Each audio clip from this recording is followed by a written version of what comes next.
আজকের এপিসোড আগেই বইলে রাখি, এটা অ্যাডাল্ট এপিসোড, তবে পলিটিক্যাল এপিসোড অবশ্যই। তাই ভিউয়ার ডিসক্রিপশন যারে বলে, মানে শুধু প্রাপ্তবয়স্করা দেখবেন, এটা পারিবারিকভাবে উপভোগের ভিডিও না। আমি কি কোনো খারাপ কথা কইব? না, আমি খুবই গোপন ডাক্তারি বিদ্যার কথা কইব, যা কেউ কখনো আপনারা বলে নাই। আজকালকার দিন হইতেছে এক্সপোজ করার যুগ। প্রাইভেট চ্যাট, প্রাইভেট ছবি, প্রাইভেট ভিডিও, প্রাইভেট ইমেল সবার সামনে উন্মুক্ত করে দেওয়াটাই হ্যাডম ইনভেস্টিগেটিভ জার্নালিজম। আজকে আমি সেই প্রাইভেট স্পেসের গল্প কমো। 6 ফিট বাই 6 ফিটের ডাক্তারের চেম্বারের ভিতরে যা যা ঘটে তার একটা স্ন্যাপশট দেখাবো। আরও গল্প আছে পরে কমনে। তো সেই ছোট্ট ঘরে কত হ্যাডোমালা মানুষজন স্বেচ্ছায় কত কিছু করে, কত রকমভাবে বেজ্জত হয়, সেটা নিয়ে আজকের আলাপ না। আমি কোনো বিশেষ ব্যক্তির গোপন বিষয় নিয়ে আলাপ করব না। আমার আজকের আঙ্গুল আমি অনেকের পুন্দেই দেব। আজকের আলাপ পুটকিতে আঙ্গুল। জি, 40 বছর পার হইলে স্ত্রী পুরুষ সকলের চোখে চাইলসা হয়, আর সকল পুরুষ 40 বছর বাইসা থাকলে ডাক্তারের আঙ্গুল তারে নিতেই হয়। মানুষ ভাবে সে পৃথিবীর কেন্দ্র, সে ভাবে সে প্রেম, রাজনীতি আর পরমাণু ফিজিক্স বুঝে, কিন্তু সে জানে না সে তার পুটকিতে কি ঘটতেছে। আর সেই অন্ধকারে এই ডাক্তারেরা নিপুণ দক্ষতায় কাজ করে। সে জীবনের এক নতুন অধ্যায়কে আঙুল দিয়া অনুভব করে। আমেরিকানরা আঙুল দেওয়ার একটা সাইন আবিষ্কার করেছে। এটা হইতেছে এরকম, মানে মাঝের আঙুল পশ্চাতে ঢুকবে। এটা আবিষ্কার যে করেছে সে জিন্দিগিতে কারো আঙুল ঢুকায় নাই। সে মনে করেছে এই আঙুল যেহেতু বড় তাই বেশি ভিতরে ঢুকবি। মিস্টার বিনের একটা সিনেমা আছে, আমেরিকায় গিয়ে শিখেছে যে সে মনে করেছে থামস আপ এটার আমেরিকার ভার্সন হইতেছে এটা। হ্যাঁ দেখান এডিটর সাহেব, এটা দেখান, পোলাবান স্যাড়া বেড়া এরা মজা পাবিনি।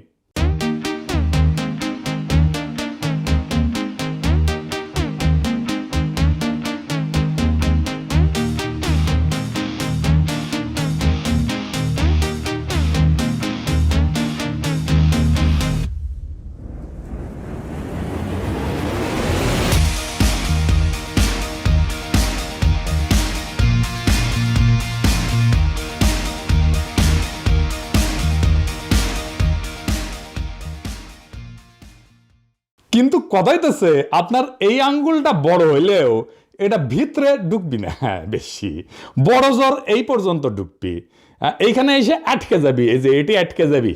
হ্যাঁ, তার উপরে এই আঙ্গুল শক্তিশালী না। হ্যাঁ, পুটকির ভিতরে আঙুল আপনি ঢুকাইতে পারবেন না, ভেঙে যাবে, আঙুল ভেঙে যাবে, কিন্তু পুটকির কিছু হবে না।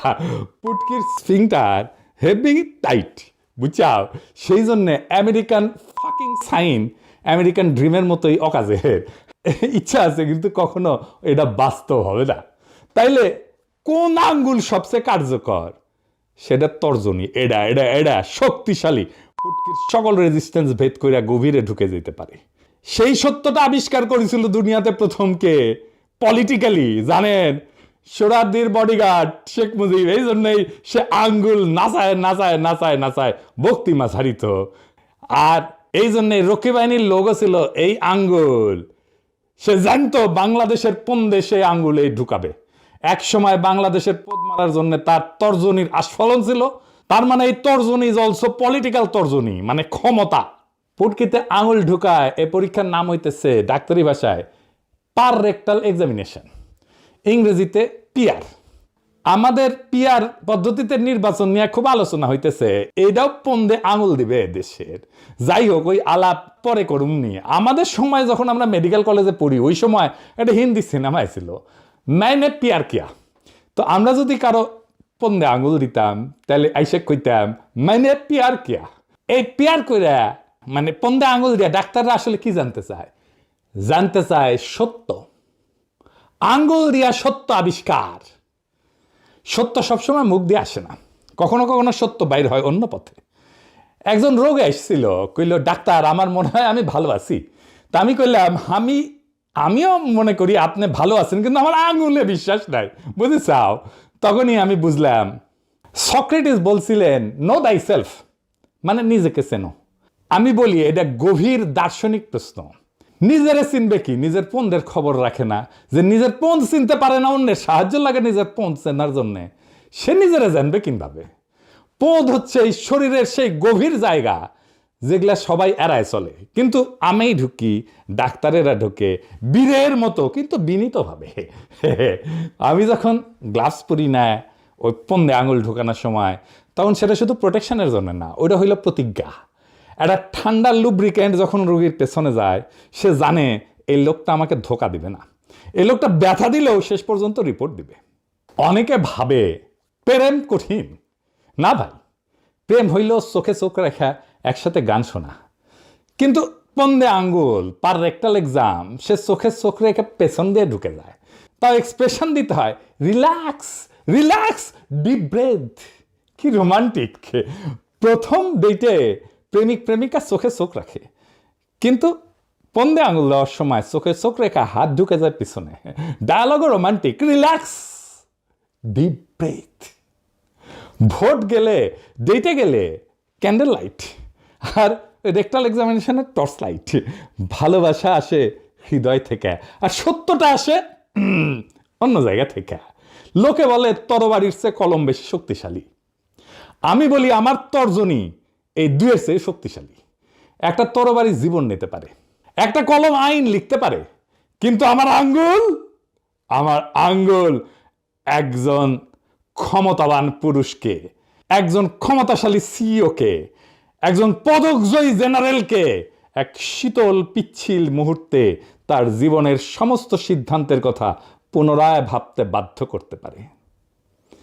লুব্রিকেন্টটা যখন প্রথম ত্বকে স্পর্শ করে, তখন যে একটা হিমশীতল শিহরণ বয়া যায়, ওইটা হলে ইগোর বেলুন ফুইটা চুপসে যাওয়ার শব্দ। এই অনুভূতি যে কোনো কবিতার চেয়েও সৎ, যে কোনো প্রার্থনার চেয়েও গভীর, যে কোনো বিপ্লবের চাইতেও ভয়ঙ্কর। আমি ডাক্তারি করলে হয়তো এই সময়টাকে রোমান্টিক করতাম। হাতে গ্লাভস পরতে পরতে টেনিসনের অ্যানসিয়েন্ট সেইজের লাইনগুলো আওড়াইতাম। মনে আছে, for we are bound where mariners has not yet dare to go, and will risk the ship ourselves and all. আমরা যাব যেখানে কোনো যাইনি নে সাহস করি, ডুবি যদি তবে ডুবি না কেন, ডুবুক সবই ডুবুক তরি। আরো জোরে শ্বাস, ওয়াও!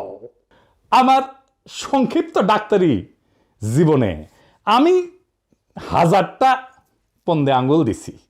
সবাই আলাদা, কিন্তু একটা জিনিস সবারই একটা পয়েন্ট থাকে, তারা বলে ডাক্তার সাহেব আর না। 5th ইয়ারে আমি ফাইনাল পরীক্ষা দিচ্ছি, সার্জারির মেডিকেল কলেজের ফাইনাল পরীক্ষায় সারাদিন ধরে চলে। একটা কেস থাকে, বলা হয় লং কেস। মানে আপনাকে একটা সত্যিকারের রোগী দেওয়া হবে, একটা বেড দেওয়া হবে, আপনি সেই রোগীকে দেখবেন, তার কি রোগ হতে পারে সেটা ডায়াগনোসিস করবেন, কি কি পরীক্ষা নিরীক্ষা দেওয়া যেতে পারে সেটা দেখবেন, এবং আপনাকে ওই রোগীর বিছানার পাশে সেই বাঘা বাঘা প্রফেসররা আইসা প্রশ্ন জিজ্ঞেস করবে, আপনি কি পাইছেন, কেন পাইছেন, কেন মনে করতেছেন এটা এই অসুখ ওই অসুখ না। এই পুলসেরাত পার হইতে হবে, তাইলে আপনি নামের আগে ডাক্তার লিখতে পারবেন। তো আমার ভাগ্যে পড়লো একজন রোগী যার প্রোস্টেটের সমস্যা। এই রোগীকে পুটকিতে আঙুল দিয়ে এক্সামিনেশন করতেই হয়। আমি হিস্ট্রি টিস্ট্রি নিয়ে তারে এক্সামিনেশন করার জন্য গ্লাভস চাইলাম, ভেজলিন চাইলাম, আর কইলাম ওয়ার্ড বয়কে পর্দাটা লাগাই দেন ভাই। পর্দা লাগানো শেষ হইলো, আমার গ্লাভস পরাও শেষ। আমি হাতে ভেজলিন লাগাইতেছি আঙ্গুলে ভালো করে, এটা প্রবেশ করাবো একটু পরেই। তো ওই লোকটা আমার গলা জাপটায় ধরে আমারে কইল, আমারে কইলেন না। প্রেমিকা তো আবেগ নিয়ে প্রেমিকার গলা চাপটায় ধরে না, তাই কইলাম কি কইলেন না ভাই, ওই যে ওইটা। আমি বললাম আমাকে তো করতেই হবে, আমাকে তো দেখতে হবে, আমাকে পরীক্ষা দিতে হবে, পাশ করতে হবে, আমাকে প্রশ্ন জিজ্ঞেস করবে। সে তখন আমার পা জড়ায় ধইরা বলল, আপনার পায়ে পড়ি, আমাকে এই কাজ কইলেন না। আমার সামনে দৃশ্যপট পাল্টায় গেল, মনে হইলো আমি একটা সিনেমার ভিলেন, আমার সামনে এক উদ্ভিন্ন যৌবনা নায়িকা যে আমার পা ধরে বলতেছে আমার এই সর্বনাশ করবেন না। আমি বললাম আমি এই কাজ না করলে আমি কিভাবে বুঝবো যে আপনার এইটা একটা নিষ্পাপ প্রোস্টেটের নন ক্যান্সারাস ফুলে ওঠা নাকি ক্যান্সার, আমাকে তো দেখতে হবে। রোগী বলল, স্যার আমি গ্যারান্টি দিতেছি এটা ক্যান্সার না। বললাম কেমনে বুঝবেন এটা ক্যান্সার না, আপনার তো রোগী। সে বলল, আমার এই পন্দে কি কম মানুষ আঙুল দিছে, আর আমি এই পরীক্ষার কেস হিসেবে কি কম দিন ধরে আছি ডাক্তার সাহেব। তার মানে সে পন্দে আঙুল দিতে দিছে সবাই রে, কিন্তু আমাকে সে দিতে রাজি না। আমার মনে হইল সেই সাইদ খোকনের মতো, বারবার শুধু আমার সঙ্গে, বারবার শুধু আমার সঙ্গে, কেন?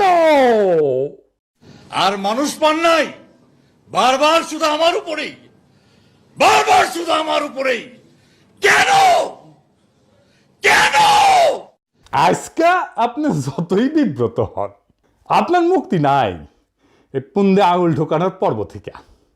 জাপল সার্ট বলছিলেন human is condemned to be free.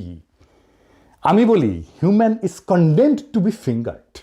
হ্যাঁ, আপনি প্রেসিডেন্ট হইলেও আপনার রক্ষা নাই। জো বাইডেনের পশ্চাতেও আঙুল ঢুকে, আমাদের সুপ্পুর প্রস্টেটে ঝামেলা আছে, ওর পুটুতেও অনেকেই আঙুল দেয় নিয়মিতই। তাইলে আসল ক্ষমতা কোথায়? ডাক্তারের আঙ্গুলে। ফুকো বলছিলেন পাওয়ার সার্কুলেটস। আমি বলি ক্ষমতা ঘোরে না, ঢোকে সোজা আঙ্গুল হইয়া। অরওয়েল বলছিল big brother is watching you. আমি বলি big brother is fingering you. Surveillance camera না, গ্লাভস পরা হাতি আসল ক্ষমতা, এটাই রিয়ালিটি চেক। আর এই পরীক্ষাটা কিন্তু ফ্রি না। প্রত্যেকটা মেগা প্রজেক্ট, প্রত্যেকটা নতুন আইন হইল আঙ্গুলের আর একটা ধাক্কা, যা আরো গভীরে যায়। তারা এটাকে উন্নয়ন বলে, কিন্তু জনগণ কেবল চাপ অনুভব করে। আর দেশের মিডিয়া, তারা হইল রাষ্ট্রীয় লুব্রিক্যান্ট। রাতের টকশোগুলোতে তারা এমনভাবে পিচ্ছিল পদার্থ লাগায়, এমনভাবে বোঝায় যে এইবারের আঙুলটা আগের বারের চেয়ে ভালো। আর এই অস্বস্তিটা আসলে অগ্রগতির লক্ষণ। তার এমন এক পিচ্ছিল বয়ান তৈরি করে যাতে ক্ষমতার আঙুলটা বিনা বাধায় ঢুকে যাইতে পারে জনগণের পশ্চাৎ দেশে। আর জনতা কেবল শূন্য পকেট নিয়ে বসে থাকে। ক্ষমতা আর এই আঙ্গুল শুধু ঢুকে না, ঢুকে জানান দেয় এর নামই শাসন। জনতাকে বলা হয় এটা আপনার ভালোর জন্যেই, জাতির স্বাস্থ্যর জন্যে এটা একটা রুটিন চেক আপ। সরকারি দলের আঙুল অভিজ্ঞ, কড়া পড়া, সে সব সংবেদনশীল জায়গা চেনে, কোথায় চাপ দিলে কাঙ্ক্ষিত প্রতিক্রিয়া পাওয়া যাবে সে জানে। আর বিরোধী দল, তারা নতুন লুব্রিকেন্ট মাখানো গ্লাভস হাতে নিয়ে অপেক্ষা করে আর প্রতিশ্রুতি দেয় এক কোমল স্পর্শের, এক গণতান্ত্রিক অনুসন্ধানের। কিন্তু জনতা এখন সব বোঝে। 40 বছর পর পুটকিস ফিংটারও আঙুল চিনতে শেখে। সে জানে আঙুল বাম দলের হোক আর ডান দলের হোক, গন্তব্য একটাই, লক্ষ্য একটাই, রাষ্ট্রের প্রোস্টেট গ্রন্থি পরীক্ষা করা। আর প্রতিবারের ডায়াগনোসিসও একই, benign prostatic hyperplasia of the state. রাষ্ট্রযন্ত্র ফুলে উঠছে, পয়সা উঠছে, পথ আটকায় রাখছে সমস্ত সম্ভাবনার, আর শান্তিতে কাউকে পেশাব করতে দিচ্ছে না। ভোটও একটা পন্দে আঙুল দেওয়া। দেশ মনে করে চিকিৎসা হচ্ছে, পুরা রাষ্ট্রযন্ত্র জনতাকে বলে জোরে নিঃশ্বাস নেন এই ভোটের উন্মাদনা জাগানোর জন্য, তারপরে নিঃশব্দে ঢুকায় দেয় আর এক নতুন আঙ্গুল, নতুন ক্ষমতা। আওয়ামী লীগের আঙুল বাইর হয়েছে মাত্র, এখন বিএনপি রেডি হয়েছে গ্লাভস পইরা। আওয়ামী লীগের নৌকার সাইজ বড়, তাই বহুত কষ্ট হয়েছে।